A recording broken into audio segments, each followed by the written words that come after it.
You're listening to Average Joe Sports Talk Podcast with your boy E-Man. Yo, what is up, everybody? Your boy E-Man coming at you, baby. Episode 43. Back at it, yo. Week after week, ready for the grind. Yo, so forget about introductions. I'm just going to go get right to it. No formalities. With 9 games left in the NBA regular season, as a lot of teams already, been decided to go to the playoffs, we got some teams fighting. I am going to put this argument to rest today. I've been looking a lot of back and forth on Twitter. There's a lot of fans, a lot of different fans who argue with other fans, And the biggest argument I'm going to put to rest with 9 games remaining, because you don't need any more games to determine the Rookie of the Year. It's going to be the Trae Young versus Luka Doncic debate here. One group is pulling for Trae. Hey, Trae's hot since the All-Star game, has been playing out of his mind. I think he should be the Rookie of the Year. And, of course, you got the Luka Doncic homies who he's been doing it all year long. There's not even a close argument. Look, everybody knows I'm a big Luka fan. And everybody knows, if you've been listening to my podcast, that I've trashed Trae Young a little bit at the beginning of the season, thinking that I don't think this kid was what he was hyped about. And I'm going to set the record straight today. Like I said, 9 games remaining.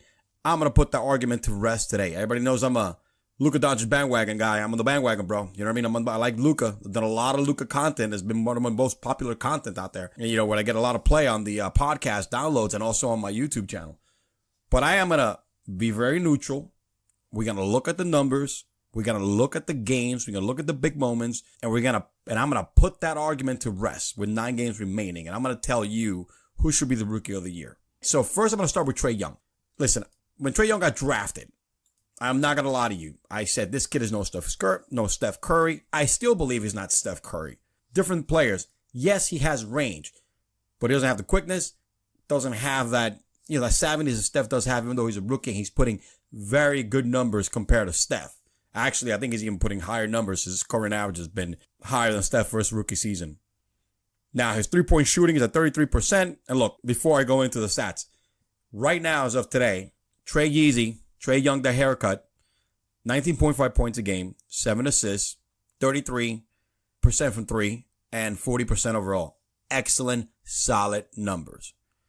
We all know what he's been doing since the All-Star break. The kid's been on fire, averaging like 20 points a game, like 29 points a game. Last 10 games, 23 points a game. Bro, 9 assists, 5 rebounds, 34% from 3, 44% from 3-pointers. Yo, solid. I am not saying that. I honestly think he's definitely shortened the gap in the Rookie of the Year race. No doubt about it. For sure. He's definitely shortened the gap. At the beginning of the year, I said, hey, this kid's probably going to be a good starter. Borderline, maybe come off the bench for the rest of his career. To my credit, never branded him Lonzo Ball, which that's the lowest branding I could ever give you to compare you as a player. Now, I never said he's Steph. Not even close. I was wrong. I still don't think he's Steph, but he's definitely closer to Steph than he is Lonzo Ball. The dude has been out of his mind since the All-Star break. Like I said, the last 10 games has been playing ridiculously well. And look, I give him credit. That's good. That's all good and dandy. And I think this time around, the trade looks like it's paying off for both teams. I am going to say it right here. Trae Young is a future All-Star. I didn't say that at the beginning of the year. He really started really, really, really bad. I thought him being so small and skinny and not as quick as Steph Curry was going to give him fits in the NBA, and he did at the beginning of the year. But to his credit is a show of how hard this kid works, because he's been adapting to the game and has increased his scoring average, his assist average, especially after the All-Star game. And look, he's going to be a key part of that crappy Hawks team that has nobody except for the other dude that's really good. I forget his name, the power forward, John Collins. Young and Collins are the building stones of that franchise. They have some other guys that could probably put around him. But yes, Trae Young, the haircut, is going to be a decent player. It's going to be a really good player. I think he's definitely going to be an all-star. I don't know how many all-stars he's going to make. Again, I was wrong at the beginning of the year thinking this kid was not going to put up this production that he's finishing up. 19 points a game, nasty. I think he has a couple of 50-point games in there, or one 50-point game. I don't know. Does he have a 50-point game? I know he scored 40 a couple times. For real. Now, going to Luka Doncic, right? He's averaging 21.3 points a game, 6 assists, and about 8 rebounds. Last 10 games, 21.2 points a game, 8 assists, and 10 rebounds per game. Has 6 triple-doubles this year. And look, honestly, he's been doing it all year long. He's been increasing his scoring average over and over every month. The difference between him and Trae Young has had a couple of big games, but Luka has more meaningful games than Trae Young, meaning he's hit shots at won games. So did Trae Young, actually, but he's also had triple-doubles that made him beat like the Warriors. They had some really good wins and a really good team. And after they made the trade for Porzingis, knowing that Porzingis is not going to play, gave up all the assets that he actually needs to make the team win, but it also in turn helped his scoring average and his numbers go up. And look, these two cats, Luka and Trae Young, similar field goal percentages overall, similar field goal percentages from three. So it's like, 42% field goal for Trae Young right now overall. Let me see. I'm sorry, for Luka. That was for Luka. 42% for Luka. Trae Young is averaging 41.8. 33% from three for Trae Young. And Luka's averaging from three at 32.7. So pretty similar. Trae Young has him in assists. Luka has him in rebounds. Trae Young has him in free throw percentage.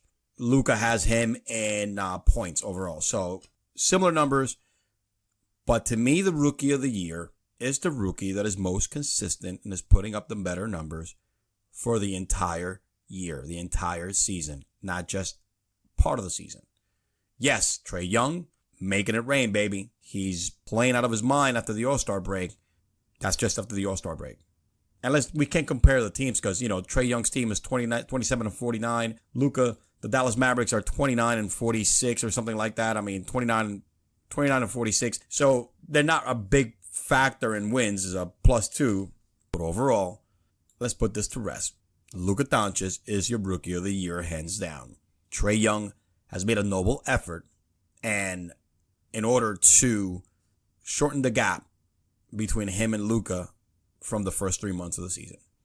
Granted, both teams, man, I think got great players for their career. Remember, they traded each other's pick. Even though Luka, I think has the higher ceiling and is going to be the bigger superstar. Like I mentioned in all my podcasts before that I had a Luka segment. He's going to be a top 10 player in NBA soon. He's going to be the best international player of all time. This kid has the it factor. Trae Young is going to be a good cornerstone for the Hawks. And I think it's both teams' trade paid off. And that's pretty good. You can't ask for anything better. But rookie of the year is the guy that plays at the higher level all year long. Enough said. Your NBA Rookie of the Year is Luka Doncic. Let's stop the madness and the arguing. Kudos to Trae. He needs to go get a better haircut. What's up? But I don't know what barber the dude has. He needs to go out there and get a decent tape, man, because he looks nasty. Luka Doncic is your man for Rookie of the Year. And I'm going to keep staying on the NBA this week, man, because this past week, we had two unbelievable players, numbers retired by the respective team. Chris Bosh, number was retired by the Miami Heat, and Manu Ginobili, number was retired by the San Antonio Spurs. Two Class Act players from two Class Act franchises got honored and immortalized by lifting their numbers up into the rafters. Unreal. What's crazy is that these two players, how different they are, they're two completely different players, have so much in common that is not even funny. Two players from different backgrounds, different ethnicity, different nationalities, had different paths to the NBA, share a lot of things in common in relation to their career.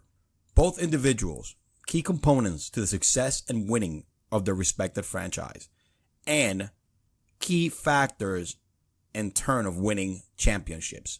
It's unbelievable. Chris Bosh, and I'm going to start with Chris Bosh. Chris Bosh, man, was a stud.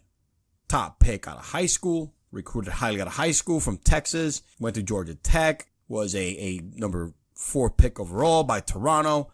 And in Toronto, this dude was a beast. 24-10 was his best season, but he averaged always 20 points and almost 10 boards every season with Toronto.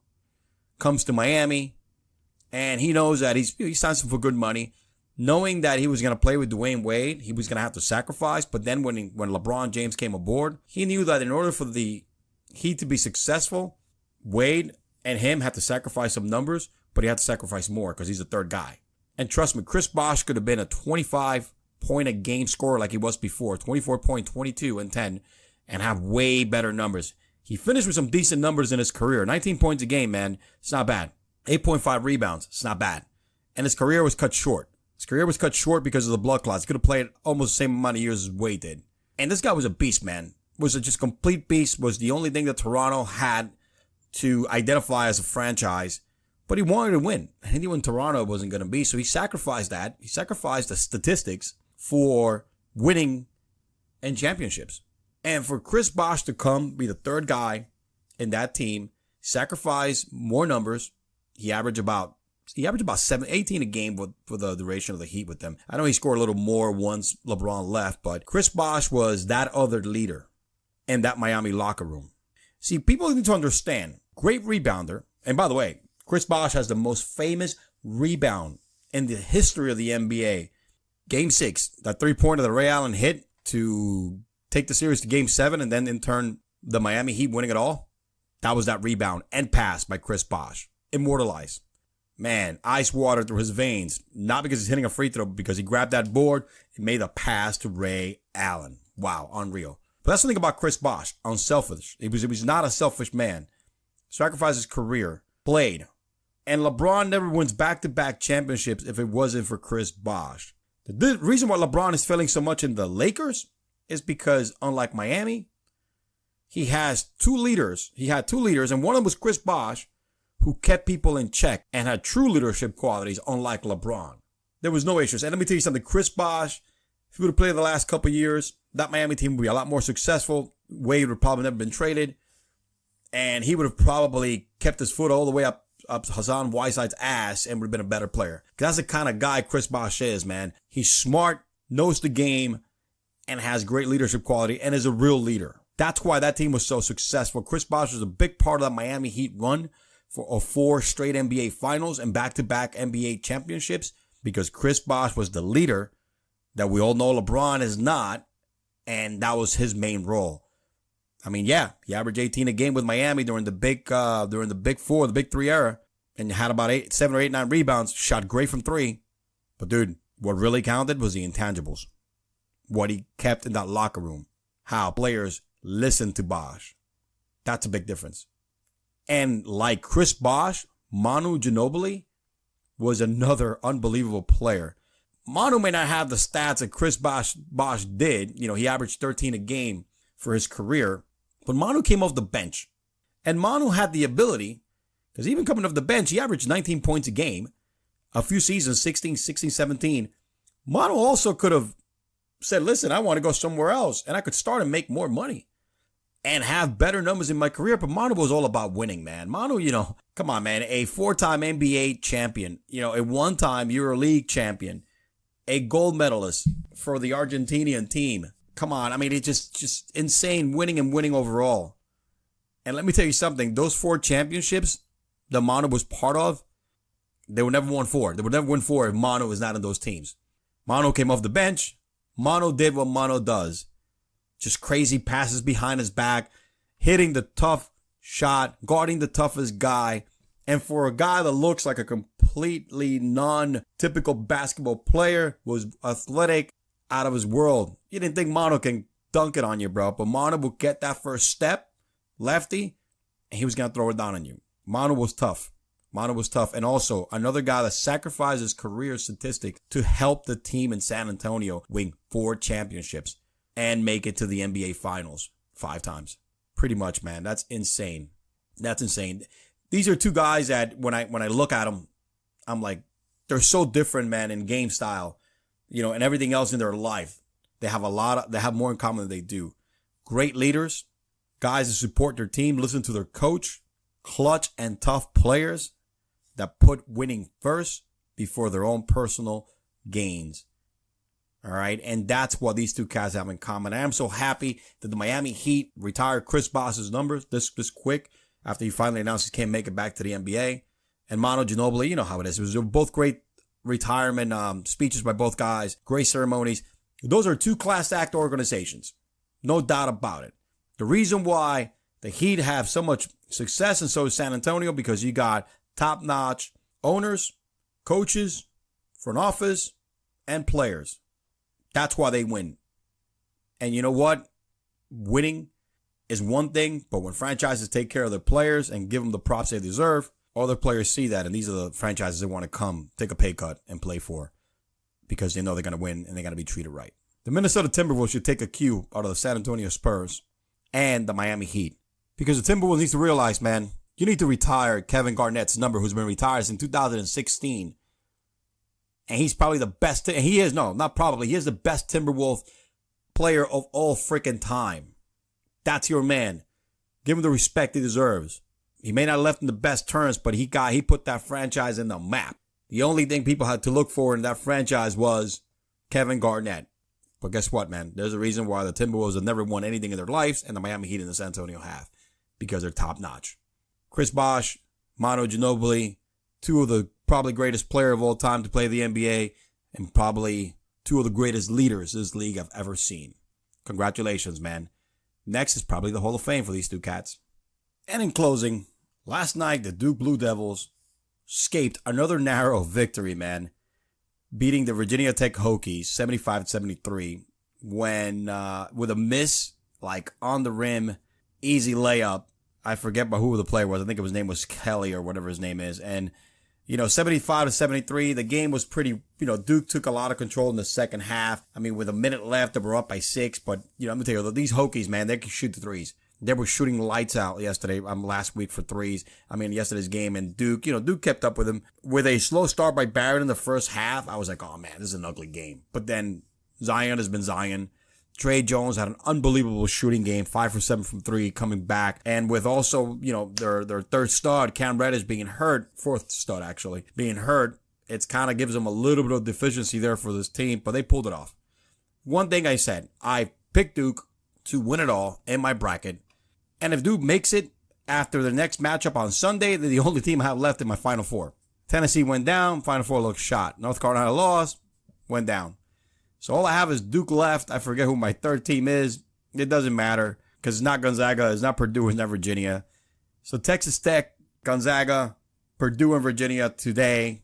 And then tomorrow you have Duke against Michigan State, which is going to be a sick game. And watch Duke maybe pulling this out. They will pull this out in another short, close game. And then Kentucky against Auburn. Auburn, I'm surprised, is still here. I knew they were going to make a run. But man, I didn't think they were going to make it to the Elite Eight. So again, I'm sticking with my pick. Duke winning it all. Zion Williams immortalizing himself in this run, which he's already doing. Again, made the right decision by not shutting it down for the season. And like he said, I like to play ball for Duke. This is where I came for. Mike Krzyzewski is probably the greatest coach of all time, the greatest leader of all men, because what he does, man, is unbelievable. And the reason I want to bring this up in today's podcast, I want to close with it, is because when I look at Zion Williamson, RJ Barrett, Trae Young, these cats are so close, man, with each other. They love playing ball, man. Zion and RJ Barrett are roommates. And you can see how much passion and love they got for this game. And you can see how Mike Krzyzewski, Coach K, also loves this trio. I think he has a special place. And Mike Krzyzewski has coached the best from the best. But I think he has a special place for these three kids in his heart because of the passion they have for the game, the love, and the hard work ethic. So Duke, I'm still sticking with them. I'm still going to say Zion Williamson will be the it factor, the big thing. I think he's going to be one of those players that's going to change the NBA. A lot is left for this kid to accomplish. And being in the tournament, the Elite Eight, and hopefully make it to the Final Four, which they are going to make it to the Final Four. Book it, bucko. It's going to show how special this kid is. And he's so raw. It has a lot of development left. That's the scary part. There's still a very high ceiling for Zion Williamson, who will lead Duke to the NCAA championship. First, let's start with the Elite Eight, and then let's get to the Final Four. Duke is winning it all. That's all, folks. Thank you very much for listening again another week. My new subscribers, hit that subscribe button, baby. Hit that like button. Rate my show, whatever you guys want to do.